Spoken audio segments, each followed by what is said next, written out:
Flag register देखते हैं। Flag register of 8085, 8 bit का flag register,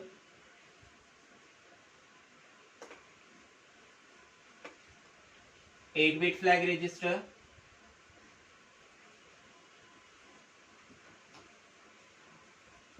D7, D6, D5, D4, D3, D2, D1, D0। हाँ, ये दिख रहा है ना, बोर्ड पे दिख रहा है। D7 कौन सा flag? Science SF। D6 zero flag. D5 unused. D4 auxiliary carry flag. D3 unused. D2 parity flag. D1 unused. D0 carry flag. ये फ्लैग का फॉर्मेट अच्छे से प्रिपेयर करना है। मैंने कल वाले क्लास में भी बोला था, आज फिर से बता रहा हूँ कि इसको अच्छे से प्रिपेयर करना है। कोई भी क्वेश्चन आता है फ्लैग रजिस्टर पे क्वेश्चन आना ही आना है, और इस पे कोई भी क्वेश्चन आता है तो सबसे पहले हम लोग को फ्लैग रजिस्टर बनाने का, ये फॉर्मेट देने का है। साइन फ्लैग रजिस्टर कैलकुलेशन होने पर मॉडिफाई होता है। फ्लैग रजिस्टर के कंटेंट्स कैलकुलेशन होने पर, ALU में कैलकुलेशन होने के बाद चेंज होता है। रिजल्ट का स्टेटस स्टोर करता है। Flag register stores status of result.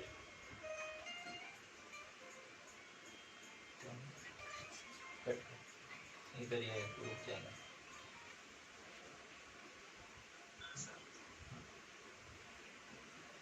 Sign flag SF, sign flag ये 1 होता है अगर रिजल्ट पॉजिटिव है, ये 0 होता है अगर रिजल्ट पॉजिटिव है, और 1 होता है अगर रिजल्ट नेगेटिव है। नेगेटिव रिजल्ट के लिए साइन फ्लैग 1, नेगेटिव रिजल्ट के लिए साइन फ्लैग 1, पॉजिटिव रिजल्ट के लिए साइन फ्लैग 0 होता है। देन जीरो फ्लैग, नाम 0 इसका, अगर इसमें 1 है इसका मतलब रिजल्ट 0 है, और 0 फ्लैग 0 है इसका मतलब रिजल्ट नॉन जीरो है। देन तीसरा AC ऑक्सिलरी कैरी फ्लैग, ये 1 होगा अगर लोअर निबल से कैरी या बोरो जनरेट होता है, कैरी और बोरो कट कर। नंबर नाम है किसी का? कैरी और borrow generated from lower nibble. Lower nibble मतलब जो 8 बिट का नंबर है उसमें राइट साइड वाले 4 बिट्स, लोअर साइड वाले 4 बिट्स, अदरवाइज ये 0 होगा। कैरी या बोरो जनरेट नहीं होता है तो ऑक्सिलरी कैरी फ्लैग 0 होता है। देन पैरिटी फ्लैग, ये 1 होगा इवन पैरिटी के लिए। पैरिटी यानी नंबर ऑफ वंस का कंसेप्ट होता है।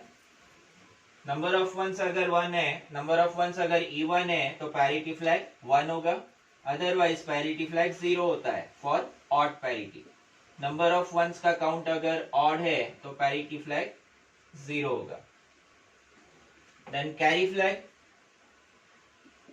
ये 1 होगा फाइनल कैरी और बोरो इज जनरेटेड, फाइनल कैरी या फिर बोरो जनरेट होने पर।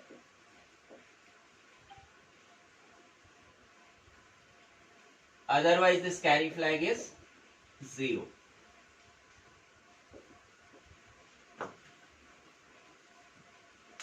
ठीक है, शॉर्ट में पॉइंट्स में इसको ध्यान में रखना है, लेकिन लिखते वक्त सिर्फ इतना नहीं, पूरा पूरा स्टेटमेंट फॉर्म में लिखना है। इतना लिखने पर कंसीडर होगा, इसकी कोई गारंटी नहीं है। इंडिविजुअल वैल्यूअर पे डिपेंड करता है।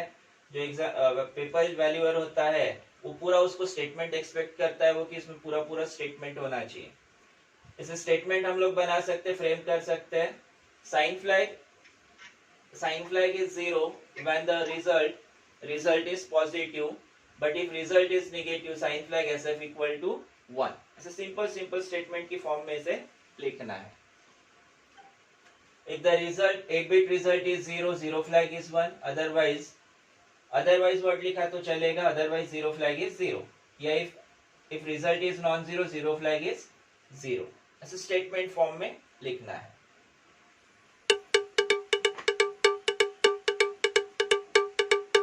यहाँ कोई डाउट?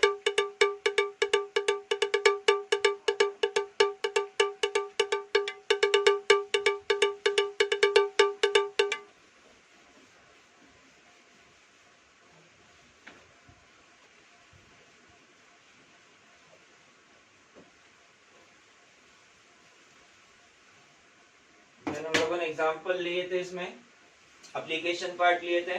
किसी ने सॉल्व करके देखा है एप्लीकेशन सॉल्व करके देखा किसी ने नोट्स में से?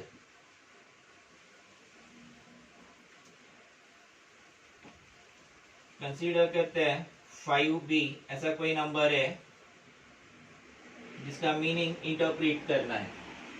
स्टेटमेंट होगा flag register of 8085 contains data 5bh, interpret it's meaning. अगर ऐसा क्वेश्चन है तो सबसे पहले हम लोग को ये फॉर्मेट बनाने का है और इस 5b को बाइनरी फॉर्म में फ्लैग रजिस्टर में रिप्रेजेंट करना है. 5 का बाइनरी है 0101, तो BN11 होता है 1011. 8421 फॉर्म में अगर देखते हैं 5 मीन्स 4 + 1, बाकी जगह 0. BN11 8 + 2 10 + 1 11 और यहाँ 4 के लिए 0. H हेक्साडेसिमल नंबर के लिए. यहाँ पे अगर ये नंबर गलत हो जाता है, कन्वर्शन गलत हो जाता है, बाइनरी फॉर्म में नंबर गलत हो जाता है, तो ये पूरा पार्ट गलत हो गया. 4 मार्क का पूरा टॉपिक गलत हो गया. साइन फ्लैग 0 है, इसका मतलब क्या बता सकते हैं? रिजल्ट. साइन फ्लैग 0 है मीन्स रिजल्ट इज पॉजिटिव. यहाँ पे इसको शॉर्ट में लिखा तो चलेगा. 0 फ्लैग 1, तो रिजल्ट इज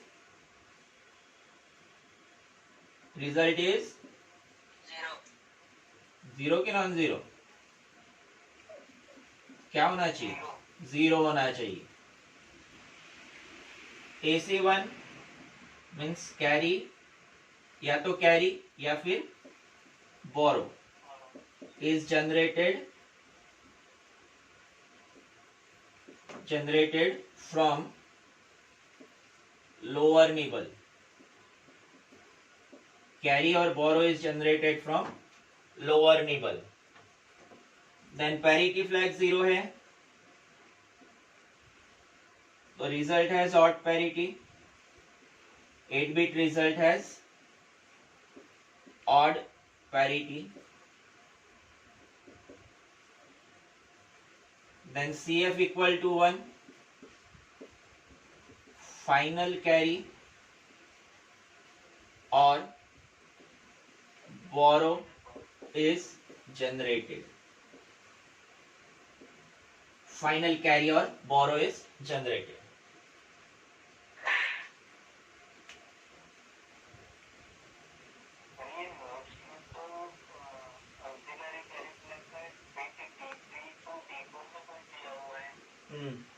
तो हम लोगों ने कल नंबर लिए थे ना, 8 बिट का नंबर लिए थे 1101011101 10011100. ऐसा कोई नंबर लेते हैं. D7 D6 D5 D4 D3 D2 D1 D0. यहाँ पे D3 से जो कैरी जनरेट होगा वो कहाँ जाएगा? D4 में जाएगा. तो उसका मतलब भी सेम है. और D3 से D4 कैरी जाएगा, वैसा ध्यान में रखने की बजाय लोअर निबल से कैरी जनरेट होता है, वो ध्यान में रखना ज्यादा आसान होता है.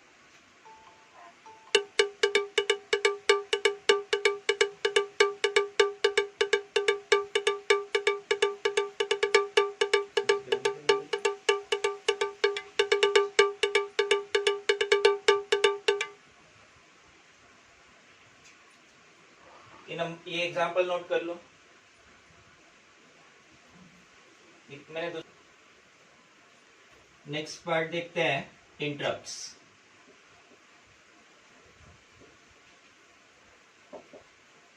ब्लॉक डायग्राम में अपर लेफ्ट कॉर्नर में नंबर ऑफ इंटरप्ट्स है, इंटरप्ट कंट्रोल हम लोगों ने दिया है उसमें इंटरप्ट्स। ब्लॉक डायग्राम में जो इंटरप्ट्स दिए हैं उन इंटरप्ट्स को कहा जाता है हार्डवेयर इंटरप्ट्स। दो टाइप के इंटरप्ट, एक हार्डवेयर इंटरप्ट और दूसरा सॉफ्टवेयर इंटरप्ट। सॉफ्टवेयर इंटरप्ट यानी इंस्ट्रक्शंस, सॉफ्टवेयर इंटरप्ट्स मतलब इंस्ट्रक्शंस, और हार्डवेयर इंटरप्ट यानी फिजिकल पिंस। इंटरप्ट के कंसेप्ट के अकॉर्डिंग माइक्रो प्रोसेसर मेमोरी में प्रोग्राम स्टोर्ड है, मेमोरी यहां से कोई प्रोग्राम एग्जीक्यूट कर रहा है, सीक्वेंस में प्रोग्राम एग्जीक्यूट करते जा रहा है, यहाँ का ये प्रोग्राम रोक के इसे किसी और प्रोग्राम में कंट्रोल ट्रांसफर करवाते हैं, करंट प्रोग्राम से किसी और प्रोग्राम पे कंट्रोल ट्रांसफर कराते हैं और यहाँ का प्रोग्राम एग्जीक्यूट कराते हैं, यानी इसका करंट प्रोग्राम इंटरप्ट हो गया, करंट प्रोग्राम इसका इंटरप्ट हो गया। ऐसे सिग्नल जो यहाँ पे प्रोग्राम को रोक के किसी और प्रोग्राम पे कंट्रोल ट्रांसफर करते हैं, उन सिग्नल्स को कहा जाता है इंटरप्ट सिग्नल्स। यहाँ पे ये प्रोग्राम कंप्लीट होने के बाद फिर से कंट्रोल ओरिजिनल प्रोग्राम पे आ सकता है और यहाँ से आगे का प्रोग्राम एग्जीक्यूट हो सकता है। मैंने आप लोगों को सीडी डीवीडी का एग्जांपल बताया था। सीडी डीवीडी के एग्जांपल में अगर हम लोग कोई वीडियो देख रहे हो, और इस वक्त मैंने डीवीडी इंसर्ट करी, डीवीडी रोम में डीवीडी इंसर्ट करी, तो पहले डीवीडी का मेनू ओपन होता है, डीवीडी का मेनू ओपन होता है, उसके बाद वीडियो वापस से रिज्यूम होता है। ये ट्राई करके देखा किसी ने? नहीं किया है, करके देखो, कि जब तक ये फिजिकली करके नहीं देखोगे तब तक कंसेप्ट समझ में नहीं आता है। इवन अगर हम लोग कोई काम कर रहे हो और हम लोगों को कोई आवाज देता है तो हम लोग उसको रिस्पॉन्ड करते हैं, मतलब हमारा काम बीच में रोक के हम लोगों ने किसी और को रिस्पॉन्ड किया है, यानी इंटरप्ट हो गया। सेम माइक्रो प्रोसेसर अपना कोई प्रोग्राम एग्जीक्यूट कर रहा होता है और उसको बीच में कोई दूसरा ऑपरेशन करने के लिए हम लोग बोलते हैं, तो हो गया इंटरप्ट। अब यहाँ से ये नया प्रोग्राम एग्जीक्यूट करेगा, ये कंप्लीट होने के बाद वापस से अपना ओरिजिनल प्रोग्राम रिज्यूम करेगा। हार्डवेयर इंटरप्ट्स में फिजिकली पिंस दी है, फिजिकली पिंस है RST 7.5, RST 6.5, RST 5.5, then trap, trap को ही RST 4.5 भी कहा जाता है। इसके अलावा एक और सिग्नल है INTR, INTR is interrupt request, जो कि जेनरिक माइक्रो प्रोसेसर में भी अवेलेबल था। INTR जेनरिक माइक्रो प्रोसेसर एक ही इंटरप्ट दिया था, जबकि 8085 में RST 7.5, 6.5, 5.5, ट्रैप एंड INTR ऐसे टोटल 5 इंटरप्ट सिग्नल्स है। वही सॉफ्टवेयर इंटरप्ट्स में इंस्ट्रक्शन है RST-N, जहां N की वैल्यू 0 to 7 होती है, यानी टोटल 8 इंस्ट्रक्शंस है माइक्रो प्रोसेसर को इंटरप्ट करने के लिए। सॉफ्टवेयर इंटरप्ट्स में इंस्ट्रक्शन है RST-N, N की वैल्यू 0 to 7, RST-0, RST-1 ऐसे टोटल 8 इंस्ट्रक्शंस है RST-0 to RST-7 software interrupts में माइक्रो प्रोसेसर को इंटरप्ट करने के लिए। तो हार्डवेयर इंटरप्ट्स मतलब फिजिकली पिंस है, जहां पे एक्चुअली डिवाइसेस कनेक्ट होते हैं, 7.5, 6.5, 5.5, ट्रैप या RST 4.5 और INTR। इन इंटरप्ट्स की प्रायोरिटी होती है। अगर हार्डवेयर और सॉफ्टवेयर दोनों को साथ में कंसीडर करते हैं तो software interrupt has more priority than hardware interrupt. और सिर्फ हार्डवेयर इंटरप्ट्स देखते हैं तो हार्डवेयर इंटरप्ट्स में ट्रैप मीन्स RST 7.5, उसके बाद RST 4.5, trap is RST 4.5, then RST 7.5, RST 6.5, RST 5.5 and then INTR।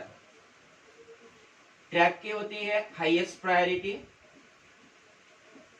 Trap is at highest priority. तो वही INTR होता है लोएस्ट प्रायोरिटी पे।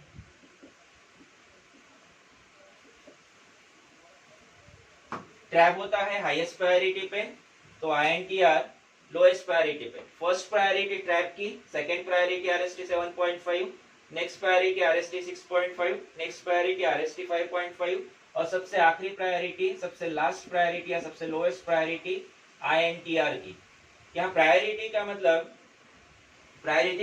अगर 5 डिवाइसेस, ये 5 सिग्नल है और 5 सिग्नल पे 5 डिवाइसेस है और पांचों ने साथ में माइक्रो प्रोसेसर को इंटरप्ट करने के लिए कहा है, सभी ने साथ में माइक्रो प्रोसेसर को इंटरप्ट करने की कोशिश की है, तो सबसे पहले ट्रैप पे जो डिवाइस है उससे माइक्रो प्रोसेसर इंटरप्ट होगा, बाद में RST 7.5 वाले से और सबसे आखिरी में INTR वाले डिवाइस से माइक्रो प्रोसेसर इंटरप्ट होगा। हाँ, INTA बार भी आता हूं मैं उस पर भी। हार्डवेयर और सॉफ्टवेयर इंटरप्ट के अकॉर्डिंग अगर सॉफ्टवेयर इंटरप्ट और हार्डवेयर इंटरप्ट दोनों साथ में आते हैं तो माइक्रो प्रोसेसर सॉफ्टवेयर इंटरप्ट को प्रायोरिटी देगा, यानी सॉफ्टवेयर इंटरप्ट पे जो प्रोग्राम है उसको पहले एग्जीक्यूट करेगा, उसके बाद हार्डवेयर पिन पे जो भी डिवाइस है उसको रिस्पॉन्ड करेगा। यहां तक कोई डाउट? INTA बार बचा हुआ है, INTA बार के लिए कंसेप्ट है उसको साथ में एक्सप्लेन कर रहा हूं मैं। यहां तक कोई डाउट? कि प्रायोरिटीज भी ध्यान में रखना है, नोट करो इसे जल्दी से। पॉज। एक बार फिर से देखते हैं। इंटरप्ट्स माइक्रो प्रोसेसर कोई प्रोग्राम कर रहा हो, कोई प्रोग्राम एग्जीक्यूट कर रहा हो, कोई प्रोसेस कर रहा हो और उसको करंट प्रोसेस से किसी और प्रोसेस पे लेके जाते हैं, तो उस कंसेप्ट को कहा जाता है इंटरप्ट। यहाँ ये कंसेप्ट, यहाँ जो डायग्राम हम लोगों ने बनाया है इसे ISR कहा जाता है। ISR interrupt service routine. ISR interrupt service routine. दो टाइप के इंटरप्ट्स, एक हार्डवेयर इंटरप्ट, दूसरा सॉफ्टवेयर इंटरप्ट। सॉफ्टवेयर इंटरप्ट यानी इंस्ट्रक्शंस जिसमें RSTN इंस्ट्रक्शन दिया है, RST 0 से लेके RST 7, RST 0, RST 1, RST 2, RST 3 up to RST 7। Hardware interrupts में फिजिकली पिन्स है RST 7.5, RST 6.5, RST 5.5। ट्रैप को ही RST 4.5 कहा जाता है और उसके बाद INTR। इसकी प्रायोरिटी अगर कंसीडर करते हैं तो हार्डवेयर और सॉफ्टवेयर में software interrupt has more priority compare to hardware interrupt. और हार्डवेयर इंटरप्ट्स में जो इंटरप्ट्स है, इन इंटरप्ट्स में trap has highest priority, next priority is of RST 7.5, फिर RST 6.5, RST 5.5 एंड INTR। यहाँ कोई डाउट?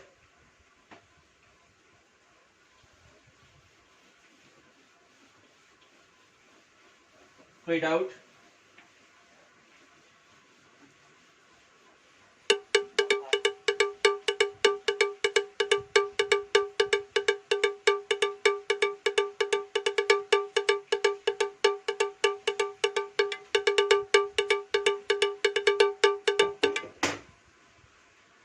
इंटरप्ट्स को क्लासिफाई करते हैं एज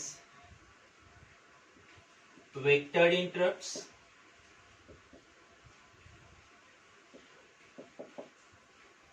दूसरा नॉन वेक्टर्ड इंटरप्ट।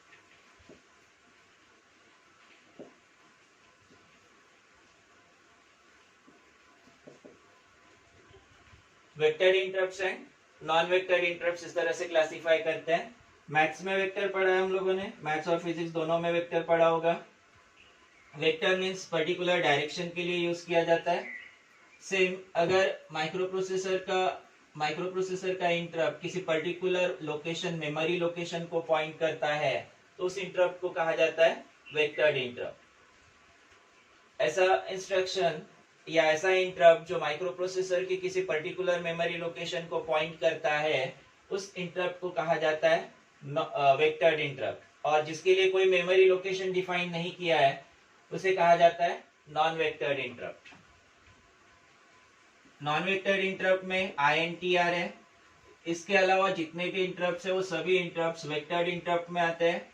जैसे RSTN, RST 7.5, RST 6.5, RST 5.5, trap is also vectored interrupt. ऐसे इंटरप्ट जो माइक्रो प्रोसेसर के कंट्रोल को किसी पर्टिकुलर मेमोरी लोकेशन पे लेके जाते हैं। कौन सा मेमोरी लोकेशन है वो भी साथ में देखते हैं। यहाँ साथ साथ में हम लोग उतना कंसेप्ट नहीं ले पाएंगे। वेक्टर्ड इंटरप्ट में ऐसे इंस्ट्रक्शन जो माइक्रो प्रोसेसर के कंट्रोल को किसी स्पेसिफिक मेमोरी, किसी पर्टिकुलर मेमोरी लोकेशन पे लेके जाते हैं, उन इंटरप्ट्स को कहा जाता है वेक्टर्ड इंटरप्ट्स। तो जिस इंटरप्ट के लिए कोई मेमोरी लोकेशन डिफाइन नहीं किया गया उसे कहा जाता है non vectored interrupt. Non vectored interrupt में एक ही इंटरप्ट है, इसे ध्यान में रखना आसान होगा कंपेयर टू इतने सब ध्यान में रखना। ये वाला ध्यान में रखो, बचे हुए सभी वेक्टर्ड इंटरप्ट है। नॉन वेक्टर्ड होने की वजह से इसके साथ इसको दिया है इंटरप्ट एक्नॉलेज सिग्नल INTA बार। ये नॉन वेक्टर्ड होने की वजह से किसी मेमोरी लोकेशन को पॉइंट नहीं करता है और उस वजह से इसे जरूरत पड़ती है इंटरप्ट एक्नॉलेज सिग्नल की। जैसे हम लोगों ने ISR का जो डायग्राम बनाए थे उसके अकॉर्डिंग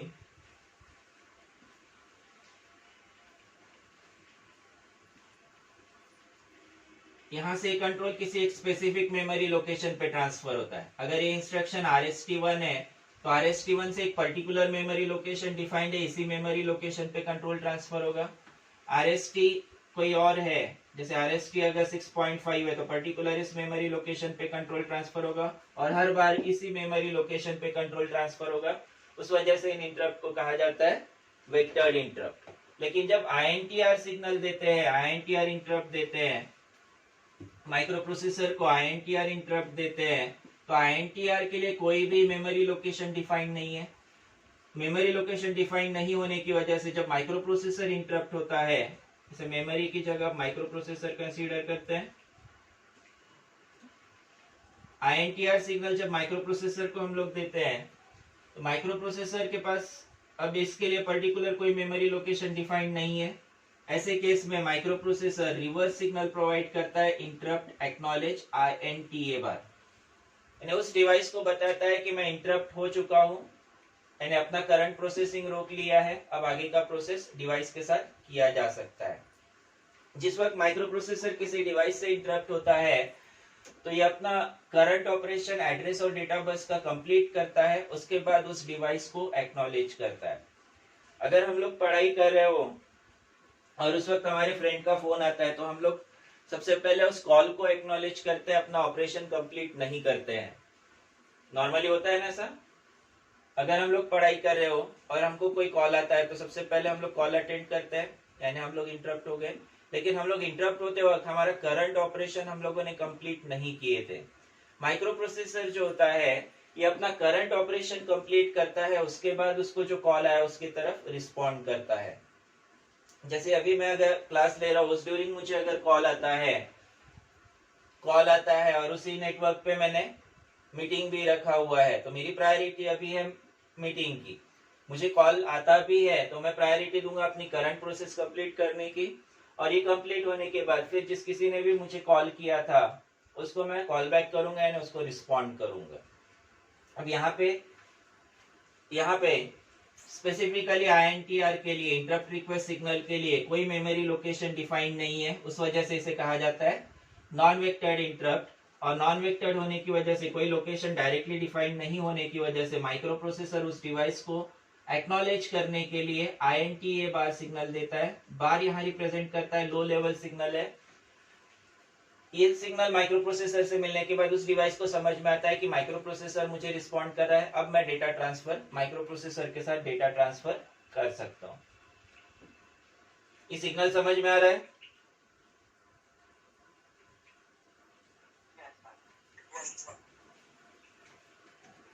देन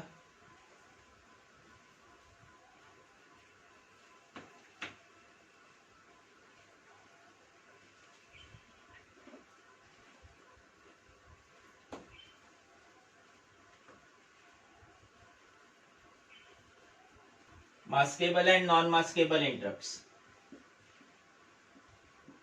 Maskable interrupts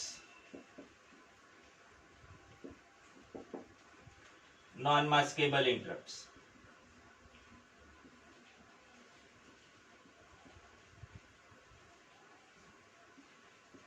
ऐसे इंटरप्ट्स जिनको डिसेबल किया जा सकता है, interrupts that can be disabled.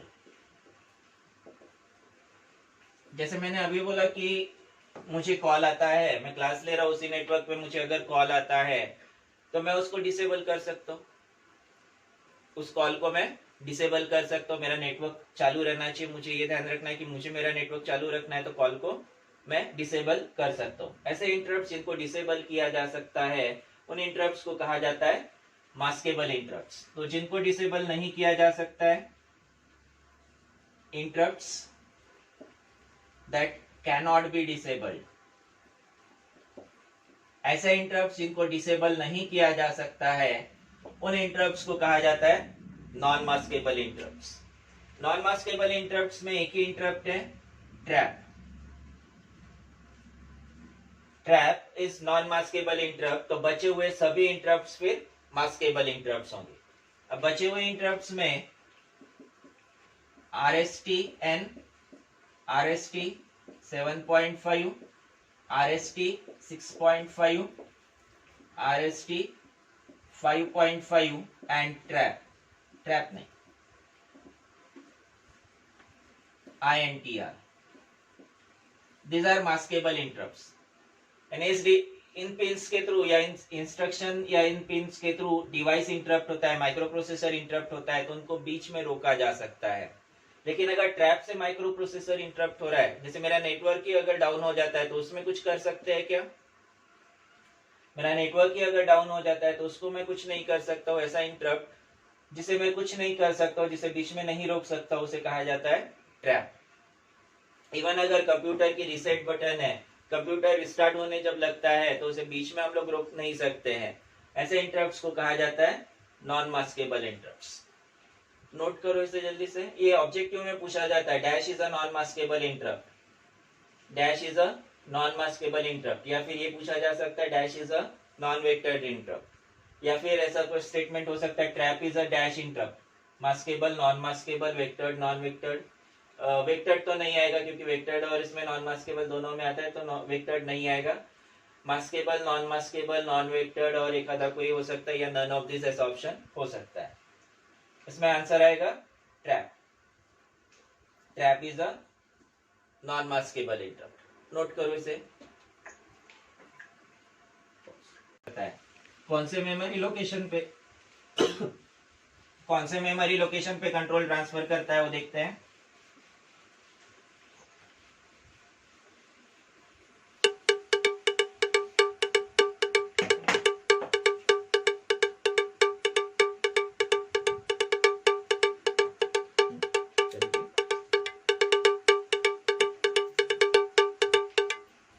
Interrupt address,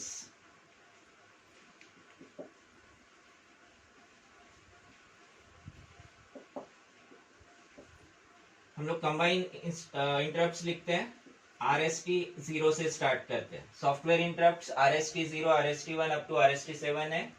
RST 0, RST 1, RST 2, RST 3, RST 4, RST 5, RST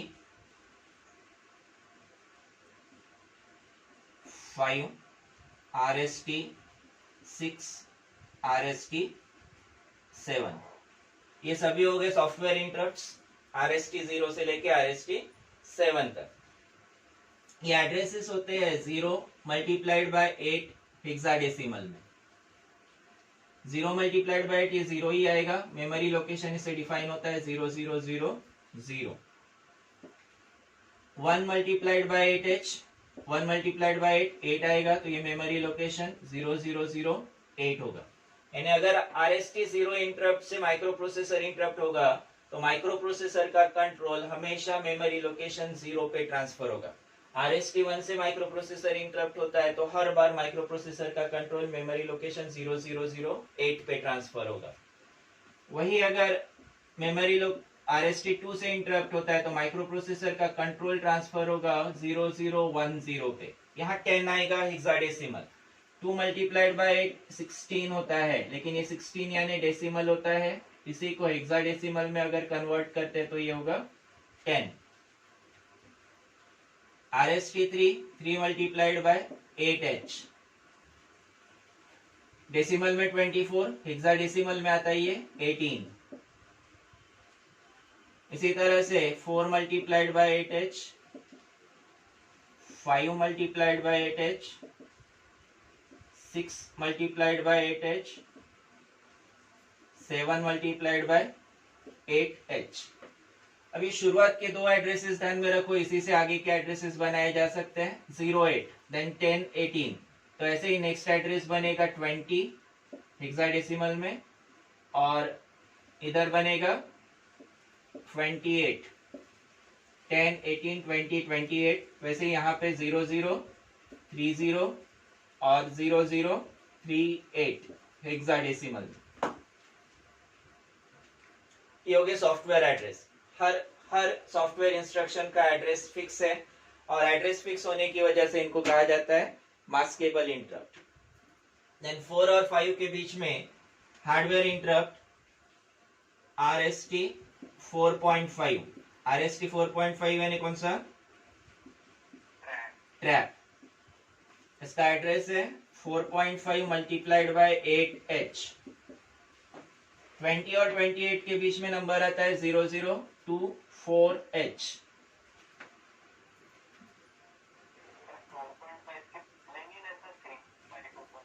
4.5 के लिए क्या?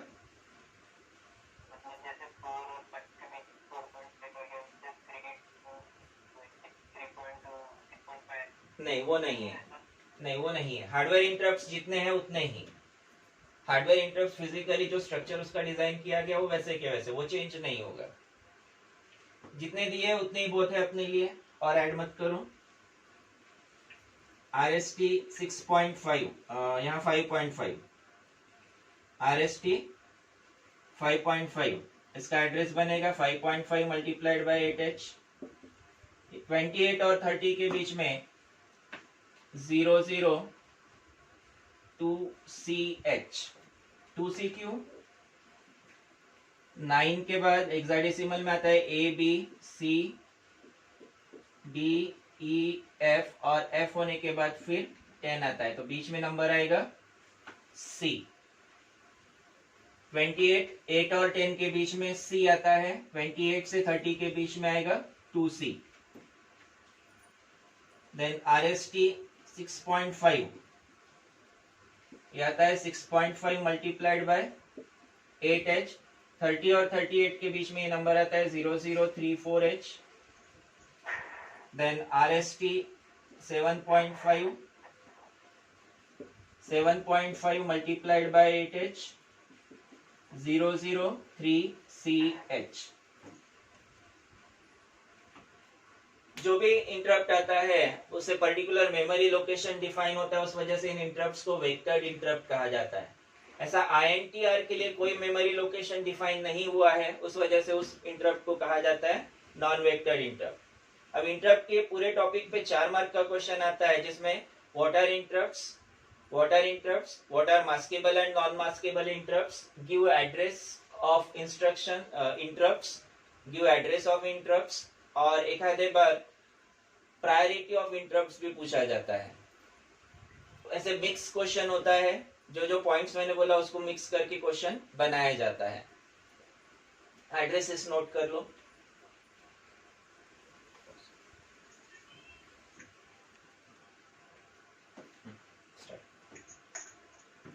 ब्लॉक डायग्राम में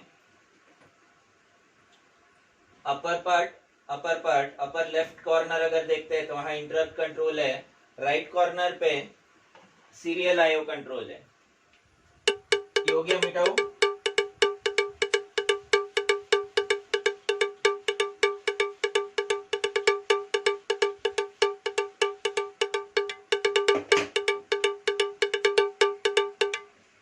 सीरियल IO कंट्रोल, इसमें 2 पिंस, एक SID इनपुट के लिए, दूसरी पिन SOD आउटपुट के लिए। ये 2 पिंस देखते हैं, छोटा सा 2 मिनट का टॉपिक है।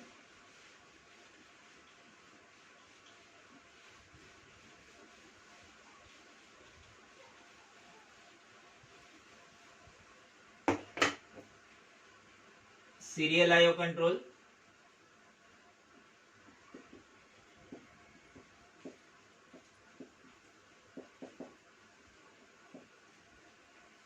Serial IO control.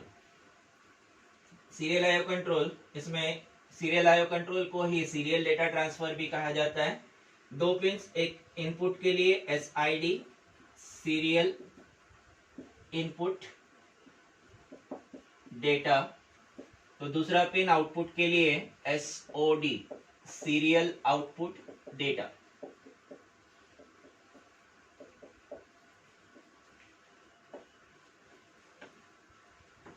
इनपुट के लिए serial input data SID pin, output के लिए SOD serial output data.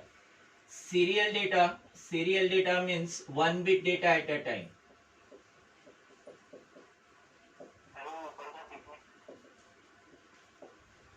Serial means 1 bit at a time.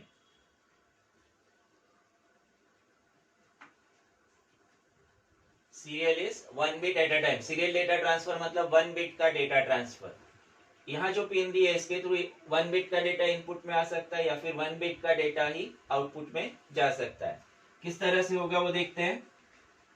8085 के पास एक्यूमुलेटर 8 बिट का है,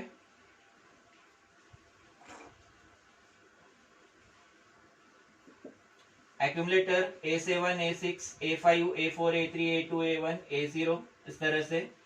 जब इनपुट में डेटा आता है SID पिन पे अगर डेटा है तो एक्यूमुलेटर के A7 पे ट्रांसफर होता है। SID पिन पे अगर कोई डेटा है X तो ये ट्रांसफर होता है एक्यूमुलेटर के A7 पे। लेकिन ये अपने आप ट्रांसफर नहीं होता है, इसके लिए जरूरत पड़ती है रीम इंस्ट्रक्शन की। रीम इंस्ट्रक्शंस में हम लोग ये एक इंस्ट्रक्शन भी पढ़ने वाले डिटेल में। अभी टाइम बेइंग इतना समझना है कि रीम इंस्ट्रक्शन SID पिन पे जो डेटा है उसे ट्रांसफर करता है एक्यूमुलेटर के A7 पे। एक्यूमुलेटर के A7 पे ही दूसरी किसी जगह ट्रांसफर नहीं होगा। यहाँ से फिर आगे कहाँ लेके जाना है वो हम लोग आगे डिसाइड कर सकते हैं। लेकिन इनिशियली जब SID पिन पे डेटा है तो एक्यूमुलेटर के A7 पे ही स्टोर होगा by using RIM instruction. RIM read interrupt mask. RIM is read interrupt mask. ये इंटरप्ट का स्टेटस रीड करता है और साथ साथ में SID पिन पे अगर डेटा है तो उसे एक्यूमुलेटर के A7 पे ट्रांसफर करता है। इससे उल्टा ऑपरेशन होता है SOD पिन पे।